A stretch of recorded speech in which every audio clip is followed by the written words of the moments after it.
ছেলের লাঠি দিয়ে ফালায় দিল। তারপরে মারামারি লাগলো, আমার মেয়েরে মারলো এর আগে।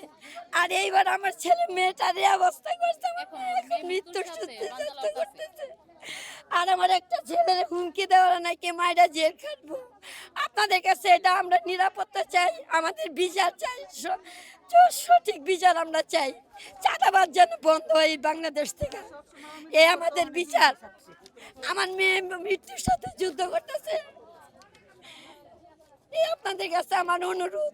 আর আমার একটা ছেলের নিরাপত্তা চাই আমি, আমার ছেলের সবাই হুমকি দেওয়ারে মাইরা ফেলবো, আর এই দেশে বাঁচিয়ে বলে জিবলা কেটে ফেলাইবো। আমার মাত্র একটা ছেলে, আমার স্বামী নাই। আপনাদের কাছে এটাই আমার বিচার। আর আমার মেয়েটার এইভাবে মারছে, এটার বিচার চাই আমি। আমি আর কি বলবো, একটা যে 1,00,000 টাকার জন্য আমার এত বড় ক্ষতি করছে। আমার মেয়ে বিদেশ থেকে একটা গরিব মানুষ বিদেশ থেকে একটা ঘর তুলে যে এটা দেখে 1,00,000 টাকা চাইলে কেন দিলাম না, এই জন্য এত কিছু হইতেছে। বাড়ির মধ্যে ধরুন একটা বাজার বেচি, এটা সাদা গাছ চাইতেছে। আমার এক কান ভূত, এটার মাই রাখবো। হ্যাঁ, আবার দুইটা রিক্সা আছে, রিক্সা দুইটা বেচি, এটা লেগে সাদা যায়। এই বা কয়দিন পরে পরে বাদ দিয়ে টেহাসা, এই আইজুল, রাশিদুল, এই কোহানে আশিক, এই আমার এই হৃদয়, এটা নেগা। হ্যাঁ, আমার অত্যাচার, আমার একটা ভূত, আমার আর কোনো সন্তান নাই। সবাই ভূমিহীন, মানে ভূমিহীনে একটা ঘর দিবার গেলে করবার গেলে তারা চাঁদাবাজি করে, চাঁদাচা। সেই কারণে আমার স্বামী তাগর বিরুদ্ধে প্রতিবাদ করবার গেহারা আমার বাড়ি ঘর ভাঙচুর করে এবং আমার মারে।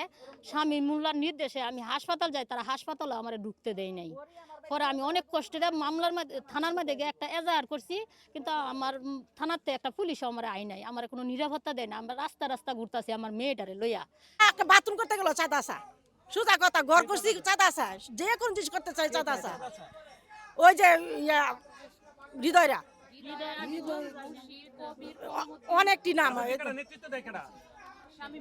শামিন মোল্লা। সুদ্ধা তো মারছেই, হেগরও মারছে, হাসপাতাল পর্যন্ত ভর্তি হইবার দেনা। তারা নিজেরা মাথা ফাটাফাটি করে পরে গিয়ে উল্টা মামলা দিয়ে ওরা হয়রান। এলাকা আমার সরকার কাছে দরখাস্ত করছি, পরে আমার জমিন দিচ্ছে। কি সমস্যা আপনার? সমস্যা হয়েছে যারা চাঁদাবাজি করে, এই হুমকি দিয়ে দাওলাটি লিয়ে আসে। আমরা বাধা দেই যে গাছ না কাটে, গাছ কাটতে নাঙ্গর ভূমি নামে মামলা দিত স্যার। এই পর্যন্ত আজকে 42টা বছর ধরে স্যার আমরা মামলা বুক করতে করতে জীবন শেষ হয়েছে পরিবারের। আমার দাবি এই দেশের চাঁদাবাজ মুক্ত হোক। গরিব মানুষ, ভূমিহীন ফ্যামিলি, তারা শান্তি থাকতে চায়, তারা শান্তি চায়, এদেশের কাছে শান্তি বিরাজ করতে চায়।